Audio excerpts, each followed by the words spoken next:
So tonight's talk, this is one of my favorite talks every year because it is following my favorite weekend of the year, Kung Fu Retreat. So some of the students and I went back to practice with Sifu Brown, my teacher in Michigan. And I've done this every year since I started practicing with him. I didn't do it before when I was practicing martial arts as a kid. And so that makes, this is the 19th year that I've been on retreat, every single year in a row. And it's almost all of the retreats that Sifu Brown has had. He had a couple before, but it's, when I went on my first retreat, I was a white sash, kind of like Tanya did on her first retreat coming with us. I'd only been there for a couple of months, and my friend had been practicing with Sifu Brown for years, and he told me about it. He was telling me crazy stories. He said, it was raining, and we were hiding from each other in the woods, and we were throwing tennis balls at each other, and like jumping out of trees and attacking each other, and I thought, this sounds insane. Sign me up. I'm all about it. And the retreat that I did was not that insane, but it was so much more profound of an experience than I had ever possibly imagined. It was really one of, if not the defining moments in me deciding to do martial arts for the rest of my life and then teaching martial arts. So I'll kind of talk about this retreat, and one of the best things about it is you're away from the world. So Sifu Brown kept talking about the word retreat being, it's not the way that a lot of people do their retreats. In fact, some other martial arts schools do a retreat, and what they do is they go and they just like play volleyball, they have picnics, they hang out and talk, and then there's a little bit of martial arts too. This is just martial arts the entire time. It's not like, oh, a nice kind of relaxing weekend. Was this a relaxing weekend? No, I came back the day after retreat. I could hardly get out of bed. Every single thing hurt. And it's not like I got hit in any one place. I got hit in a lot of places, but nothing was injured. It's just, you're just working the entire weekend. And it's fun in the moment. You're not thinking about how hard it is. But by the end of it, you are dead. And when I was, that plane ride on the way back just killed me. So you basically, we're out there in the woods. This is Gaylord, Michigan, and we are at an old Christian boys summer camp called Camp Sancta Maria. And they use it all summer long for boys camps, and then we come in, we're the last group of the season. And they like that because we're the cleanest group. We leave camp nicer than when we got there. And we're just out there under the stars, away from the world. You can barely, if you really stop and try to listen, you can every once in a while hear a car just going shh down the road, but that's it. There's no sign of the outside world. And that part of it is really nice, especially coming from LA, because we hear cars all the time. And to set aside a weekend out of your life where you're not just doing the same things that you always do, having the same kind of sensory input, dealing with the same people, to have that kind of jog you out of your normal routine is really nice. It's one of the things that I love the most about it. I'd say another thing is spending time with those people, because you guys know when you come to the dojo, everyone here is pretty nice. Everyone here is looking out for each other. Everyone's trying to kind of help each other and challenge each other, but be a great partner. And that's not the way that people act out there in the rest of the world. You get to come here for an hour or two, and then we throw you back out into the cold, and you're like, everyone's looking at me funny, and people are kind of mean, and they're honking at me and cutting me off on the freeway. And it's really great to not have to deal with that, just to deal with people who are kind of like-minded and really interested in everybody getting great. So if you guys could imagine just doing a whole weekend of what we do in class without interruption, spectacular. So that's what we do. We show up and we practice. Friday night, we usually do a flow drill, which is, we've done some elements of that in class this week, where it's basically my partner does something and I do something in return, and this back and forth. It's like a nice give and take, like a conversation, but a physical conversation with your partner. And we do that for hours, and then we do a talk and a meditation at the end of the night, and we're in bed at like 10:30, 11 o'clock at night. This is after we got up at 5 in the morning to get on the plane, flew there, got in the car, drove there. It was like a 4.5-hour drive, and then we arrived. We just immediately started practicing and then went to bed. And I never used to be able to sleep. Did you sleep on your first night? Can you usually sleep on your first night on retreat? I'm tired, like I should be able to sleep, but I am almost always just laying in bed like, I can't wait to see what we do tomorrow. I'm too amped up about it. And that's at our retreats too. It's just like too exciting. So I slept this year. It's one of the first years that I've slept. And I don't know why. I was still really excited about it, but I guess I was so tired from traveling that it just was fine. We wake up the next day at some ungodly hour. We're already out. We go to a basketball court, which is just surrounded by trees. Seafood Brown likes to say it's just like a scene out of Enter the Dragon where they kind of come into the island and they say all these people lined up doing techniques like, we look better than the people did in Enter the Dragon. But it's very cool, but it is very early. In fact, it's so early that last year, some of you guys heard this story, I wasn't warmed up properly, and I threw a super fast front kick that like broke the sound barrier. It was the best, fastest front kick that anyone's ever thrown. It was so good that it popped my hamstring, and I couldn't practice for the rest of the retreat. I was just like hobbling around like this for the rest of the weekend. That sucked. But this year I warmed up. I got there early and I was stretching and taking it a little bit easy, and so we got through that drill, and then we had breakfast. The food on retreat is great, not because of the quality, but because of the quantity. It is not quality food, but it's all you can eat, and I stuff myself. I swear, for lunch this year, some of you guys know that I'm mostly vegan. I try to eat as much vegan as I can, and a lot of vegetarian food. Well, for lunch, we had hamburgers, and then we had grilled cheese sandwiches, and I was struck by inspiration, and I took 2 grilled cheese sandwiches and put a hamburger in between them. I was very hungry, and it was a very satisfying meal. That was like half of my meal. So anyways, the food is but I eat a ton of it, and I love it. I'm easy to please. And then we do another drill. What was the next drill that we did this year? Was that straight into the throws? Yeah, we had crazy long lines. We had mats, like twice as much mat space as this. Everyone was lined up facing one person, and this line just moves up, and you throw one person, and you throw the next person, you throw the next person, and they just keep coming.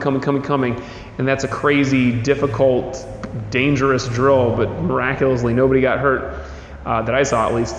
And it was very cool to kind of get to work with lots of different people. There'd be lines where one person is, no joke, this tall. Somebody's like under 5 feet tall. And then the next person is like 6.5 feet, built like a truck, 300 pounds. And it is really interesting, the kind of sensitivity that you have to be able to work with one person 1 second and then immediately switch over to somebody else. In fact, it is so interesting that it is dangerous, and we hardly ever do it because a lot of times people do get hurt because they're not as good at switching like that quickly. But luckily everyone was very focused and super aware, and it didn't happen. So that was that block. We had lunch, my incredible lunch creation, and then we did the next drill. That was sticks, right? In the woods. So we go out in the right? You sure? Punching the trees.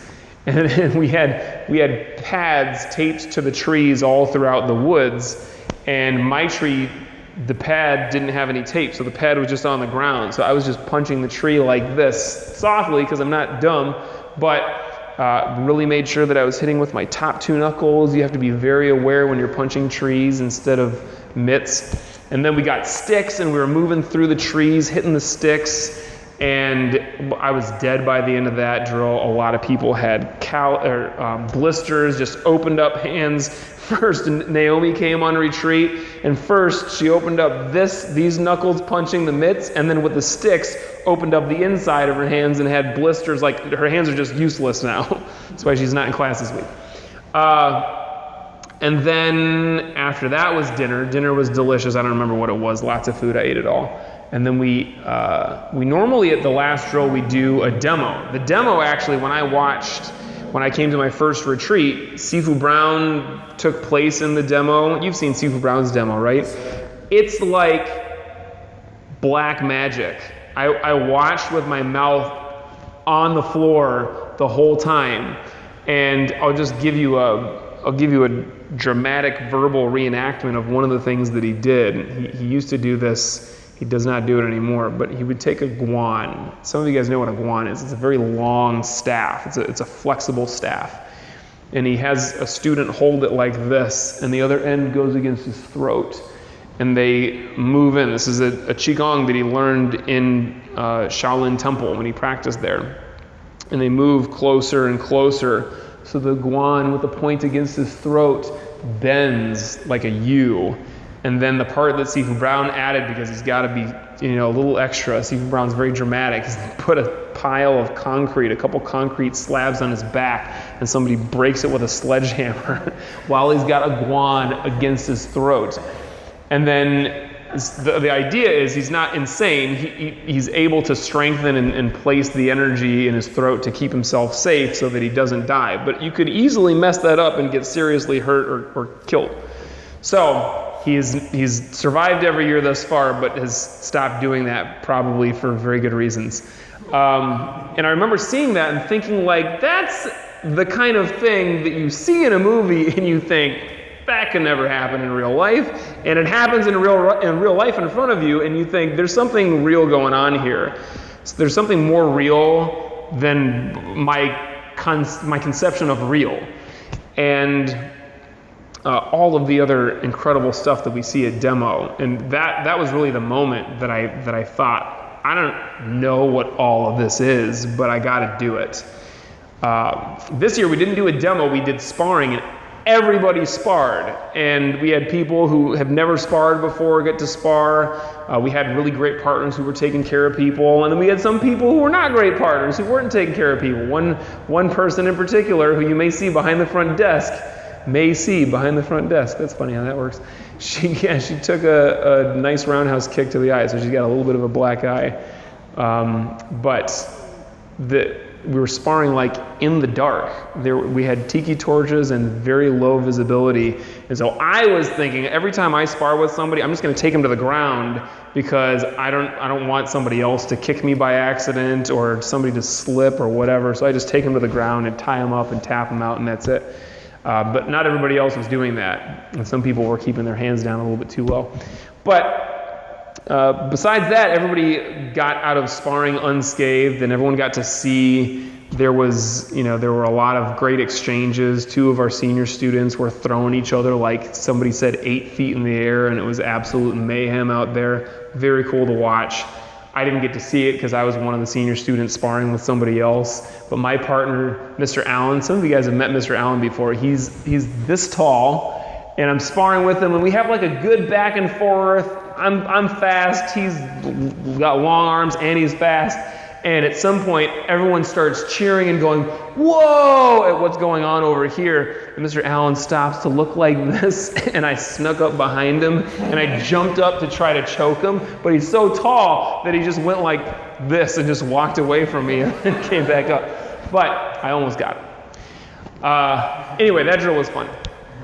And by the end of Saturday, you're just completely obliterated. Nothing is left in the gas tank at all. And you go to bed, and then you wake up the next day and Sunday Sifu usually takes it easy on us, kind of like I do for our retreats. We do some Tai Chi, Qigong, stretching. It's fairly easy.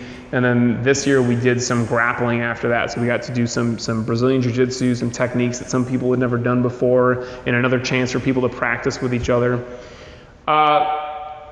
This year we were focusing a lot on stories, so we were thinking about some of our favorite stories. So a lot of that stuff that I just told you, some of my favorite stories from retreat, and a lot of people had really incredible stories to tell about just practice in general. I think one of my favorites, if not my favorites, was Jay LeBlanc's story. So Mr. LeBlanc tested with me for my Black Sash many years ago. And he is a great man, an incredible martial artist with a really wonderful attitude. And he and I were at retreat. I remember this story that he told vividly. This is one of my first retreats.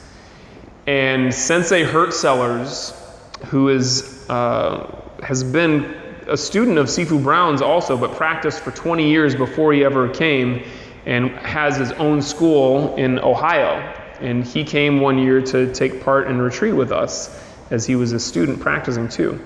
And he was a international traveling champion in his style of karate tournaments. Had just fought some of the absolute best people in the world, and came in and wanted to be part of the demonstration. So Sifu Brown had him spar one of our students, Tom Olinger. Tom Olinger also tested with me for Black Sash. Tall, very good, had practiced for years before he ever came in too. So two tall, like really coordinated, fast, incredible martial artists sparring.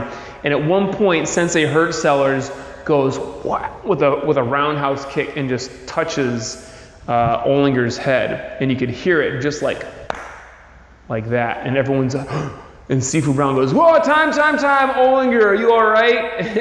And Tom goes, yes, sir. And he says, "Are you sure?" And he goes, "Yes, sir. That was awesome." Oh, that wasn't Jay LeBlanc's story. That was Matt Eason's story. Anyways, Jay LeBlanc's also awesome, and so is Matt Eason. In any case, I was there. And I remember that moment. I remember when Tom Olinger said, "Yes, sir, that was awesome." And having the same kind of thought that Matt Eason had, which was, who gets kicked in the head and thinks that's awesome? It's us. Like, we are those crazy people now, because when you're practicing at such a high level and you're not in the ego, there's no room for ego, because if you're identifying as ego, you're getting beat up because your mind is too busy and it's too attached to stuff. But to practice at that level, you've got to be in the moment completely. So when somebody lands a kick on you and it's light and it didn't knock you out, you have the initial reaction, the response is like, "Wow, that was cool." Because we're working together. It's not me versus you. It's both of us are doing this, and even when one person lands something really, really sweet and solid, and everyone else saw it and saw you get kicked in the head, you can still go, "Wow, amazing." And that is kind of difficult to understand until you've experienced it. Some of you guys have experienced it maybe like in push hands and Tai Chi, where you can be going and your partner pushes you, and in the beginning you get pushed and you go, "Oh, I suck at this. How come my partner keeps pushing me?" And then some of you have had the experience where, okay, I let all that go and I'm just feeling it. And it's the same thing in sparring or grappling, where somebody gets you with something and you feel it and you were like, "I was doing my best to get out of the way and they still got me, and wow, it was great. Like, that was really something amazing that we just did together." And it's one of my absolute favorite experiences to have in practice, where you're really there with somebody else. The ego has to melt away. You're no longer experiencing this moment or yourself or your life as that separate being. You are the two of you together. And this is why I think that martial arts can make us so great with relationships and communication and just with living life, is because it helps us to break down these barriers that we set up or that society has, put around us, where we kind of experience ourselves as being against everybody. And to really be there, totally present for that is like magic. So somebody else had a great story. Oh, my story was great. I only told it to a couple of people. It was about push hands. So I was doing push hands with Mr. Newcomb. This was not a retreat, but Mr. Newcomb was a great martial artist. You remember him? Big guy and strong and fast, and we would do push hands, and he pushed me, and I bowed, and I came back in, and we'd doing push, and he pushes me, and I bowed, and I came back in, and eventually he stopped, and he said, "Did you get picked on a lot when you were a kid?" And I stopped, and I thought about it, and I said, "Yes, I did, all the time." And he said, "Because you just keep getting pushed and pushed and you never do anything about it. You just keep letting me push you." And I realized in that moment, like, that is some pretty insightful stuff. This guy got that from just doing this with me, got my whole life up until that point. He got something that I didn't even get yet. And that's something that we want to be able to do for ourselves and also for our partners, is to recognize, how we do this is how we've been doing other things. And vice versa, like I was talking about at the end of last class, how we do stuff outside of the dojo is going to impact how we do things here. You can even look at your meditation practice. This is part of Buddhism, but part of a lot of other things, is this idea of living right. Doing things in life the way that you believe that you should be doing them, living in integrity, so that when you sit down to meditate, maybe you guys have noticed this, but sometimes you sit down and you're thinking about stuff. And what you're thinking about is very often the stuff that you're attached to. The stuff that you're attached to is the stuff that you screwed up that day. The stuff that you didn't really handle the way that you wanted to. The stuff that you're worried about happening the next day.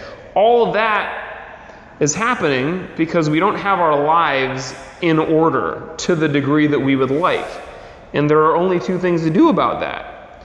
You can stop needing your life to be in that degree of order and not be attached to that. Or you can put your life in order and deal with the things that there are to be dealt with. Have those difficult conversations and be done with it. If you're stressed about something that you need to get done for work the next day, you just do it beforehand so you're not stressed about it. Or likely it's going to be some kind of combination of these two things. But this is an interesting thing about meditation. Meditation is not, I just sit here and everything's going great and it's so nice and fluffy and I love it. I'm just floating the whole time. If that's your meditation, great, but I think that there's probably something wrong with you. That's sometimes what meditation is, and sometimes meditation is, I've got all these thoughts that keep attacking me because they're things that I need to take care of. And so when you have that experience, maybe you need to, write them down and then get to work on them. And then the next time you go to sit, if you recognize that it's a little bit lighter, it's a little bit less like I got stuff to worry about, then that's great. That means that you have been doing things outside of your meditation and outside of your practice better. You'll also notice that what you're doing in your practice affects the things that you do outside. So when you do meditate and you're able to get yourself more calm and peaceful and focused, you're able to choose your mental and your emotional state. That's great in meditation. It's also great in life. You should be able to take that off of the cushion or whatever you sit on to meditate and out into the world. And so this is one of the goals of Kung Fu Retreat, is we take what we do in the dojo and we go out into the world. And like I was talking about, we have internal retreat coming up. So we're going to be out in our woods here up at Mount Baldy practicing. And it's one of the most important things that we do is this idea of whatever we do here, we take it out and we do it out there. And it can be something very simple. I was talking about at the end of the last class, somebody was asking me about the thumbs in a technique. You don't want the thumbs here, you want the thumbs here. This is one of the best pieces of advice that I got from a student who I used to practice with, is she said, when I drive in my steering wheel in my car, my thumbs go like this because it helps me remember to do that against a punch coming in.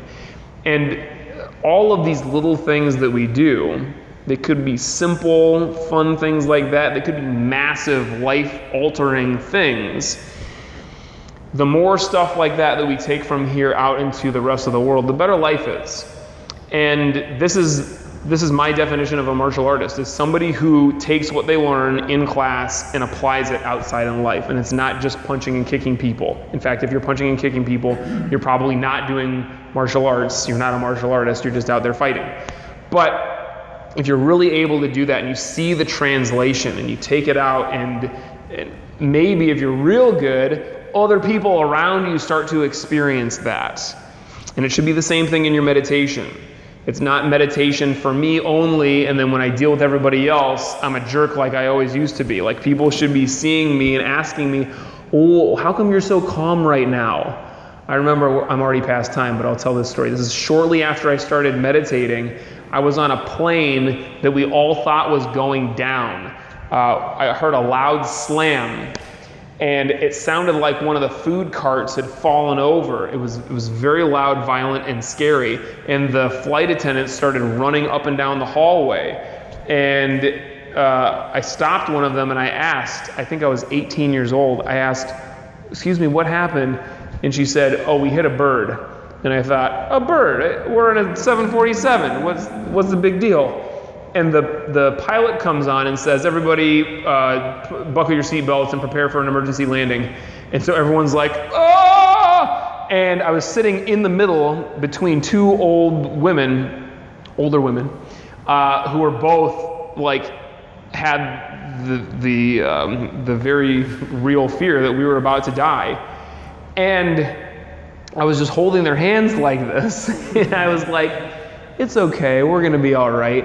And I was never that person before martial arts or before meditation. And look, I haven't been that person in every instance outside of that. But in that moment, I was like, you know what? These people are freaking out. I think I'm going to be not freaking out because it doesn't seem to be helping them. So I just breathed and stayed relaxed. And the plane landed safely at a different airport, and it was very frightening. It turns out that we had hit a goose, and the goose had gone through some of the windshield of the plane, and it was very dangerous. And we could have actually all died. But we didn't, and here I am today to talk about that. So, meditation. Now, even if I had died, I would have been okay, because I would have been calm, and I would have kind of enjoyed it. And actually, if you ever travel on a plane with me, to this day, I meditate on every takeoff and every landing because I like the idea that if I'm going down, I'm going to go down meditating. I'm going to have as much calm and as much like peace and enjoyment in that moment as I'm going to get. And it's worked so far. I'm still with us. So that's what we're going to do right now. We're going to sit comfortably.